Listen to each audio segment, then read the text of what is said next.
Hey, I'm Chef Jason Alley from Richmond, Virginia, and I'm here at J-Team Dairy with Molly. This is her family's dairy farm. So we know that we need great ingredients to cook with. Milk is one that we love. So how do we get milk from these cows into Maola milks that we can buy to use for cooking? Can you show me? Absolutely. Let's take a glimpse into the life of a dairy farmer. Awesome. I hear you're going to take me into the kitchen so that we can use real Maola dairy milk and a buttermilk pie. Absolutely. Chocolate buttermilk pie. Chocolate buttermilk pie. Right. Awesome. Let's get going. Awesome. Let's. This is where the action happens. This is the milking parlor. We milk in a double sixed herringbone, so we can milk 12 cows at a time. Okay. Cows are creatures of habit, so JoJo starts whistling, opens the gate, and they start coming in. Coming on in. So Walter here is to clean and kill any bacteria on the outside of the teat. Sure. We do that with all 6, and then they come back and we attach the milker unit, and the milker unit stays on for 3 to 5 minutes, detaches on its own, and away they go. So when the milk truck picks up the milk, it's roughly 48 hours from the time the milk truck picks it up until the time it's in store shelves. It is one of the freshest foods in a grocery store. So that's it. That's how milk is made. Farm food to table. So let's go get cooking. Let's do it. I'm excited. All right, Jason, we just came from the milking parlor where we saw the cows in action. Can we now use this Maola buttermilk in our pie? Yes, the parlor was so cool. Thank you for letting me go through there. It was just, it's incredible. You know, it's not, as chefs, we love to see where our product comes from. It's not every day you get to go and be that close to the product, and so I really appreciate it.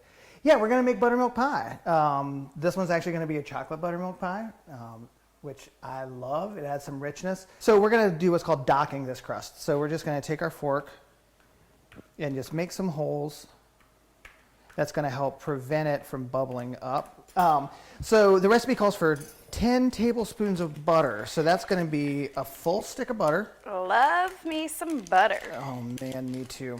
And then 2 more tablespoons. A stick of butter is 8 tablespoons for what it's worth. So just kind of chunk it up a little bit. It doesn't have to be exact. But what we're going to do is basically we're blooming the cocoa powder. So this is going to be 1/3 cup of good cocoa powder. Okay.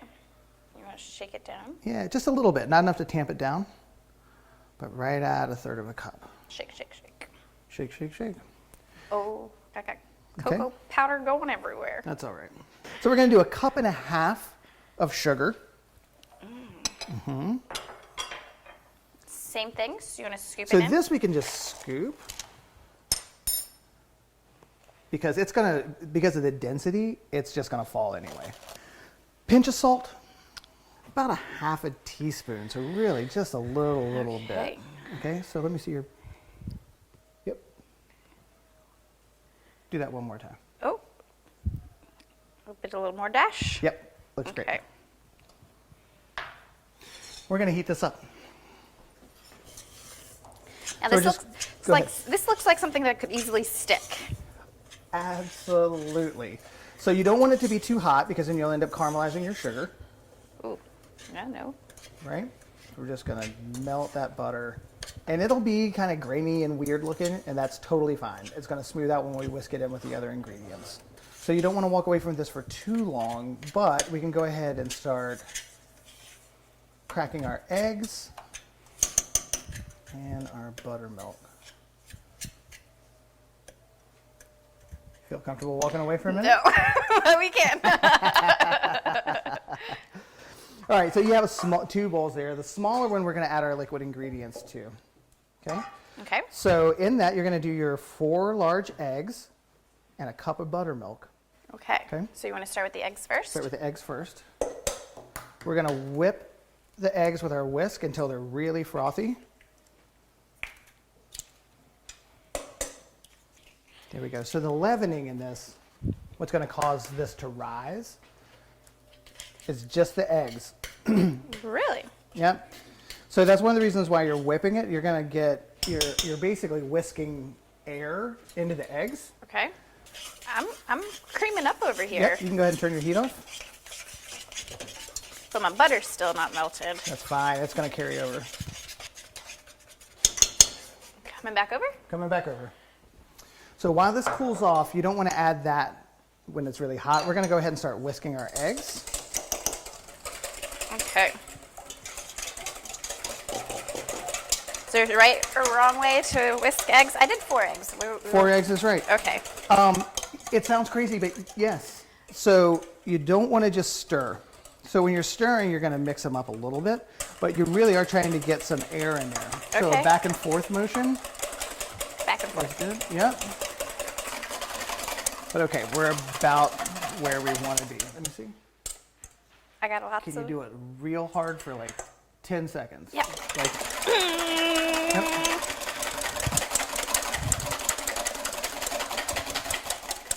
Okay, great. We are going to add our buttermilk now. We're going to do 1 cup of buttermilk. cup. So, I probably don't need to tell you this, but buttermilk can separate a little bit, some of the liquid from the solid. So I normally just crack the top and then give it a shake Okay. because it's nice and, once again, viscous. Viscous. I like that word. Look at that creaminess. It's crazy, right? So what a delicious byproduct of making delicious butter. Absolutely. Look at us just... Okay, so we're gonna go in. Oh, we're whisking it in. Uh-oh. Okay. That's okay.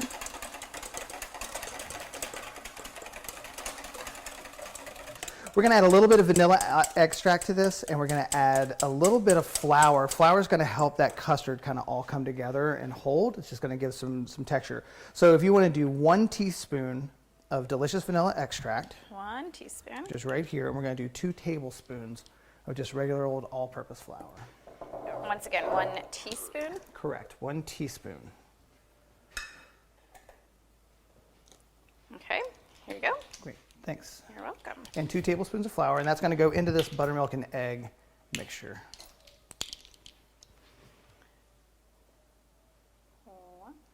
Once again, whisk, and if you see, I'm kind of pushing up against the side a little bit just to make sure that that flour gets all the way incorporated. Okay.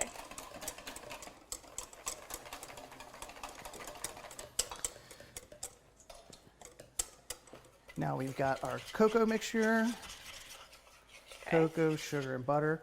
This we're gonna add a little bit at a time because it's still gonna be a little bit warm, okay?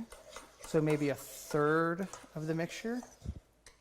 And then we're gonna whisk that in. And what that first one is doing is it's tempering the eggs. So it's bringing that up to enough temperature that it can take the rest of this well. You're good. You can go ahead. And Good. The rest of it come in? the rest of it can come in. I'll hand you a spatula in just a second.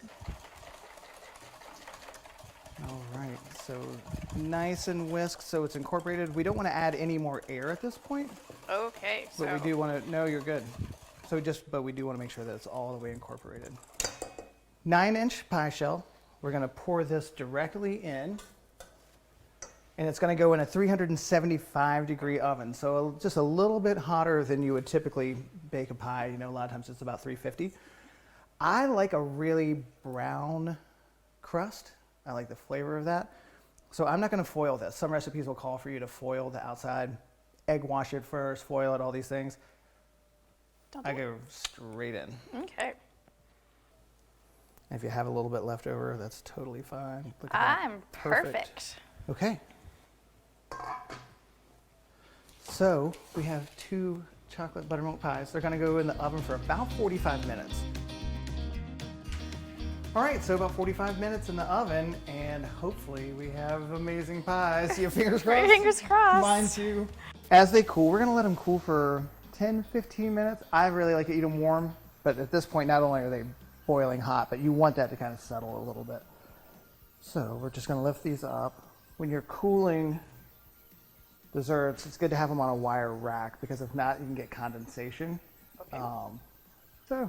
Good job. Good job. Well, thank you for teaching me in the kitchen today. I really appreciate Absolutely. adding how to incorporate Maola Milk into different recipes today. I really appreciate it, Jason. Absolutely. And thanks for walking me around the dairy and letting me milk a cow. Hopefully I didn't mess anything up too bad. It was really a great experience. No, well, thank you. We appreciate it. This is a great day. Great. Thanks so much. Thank you.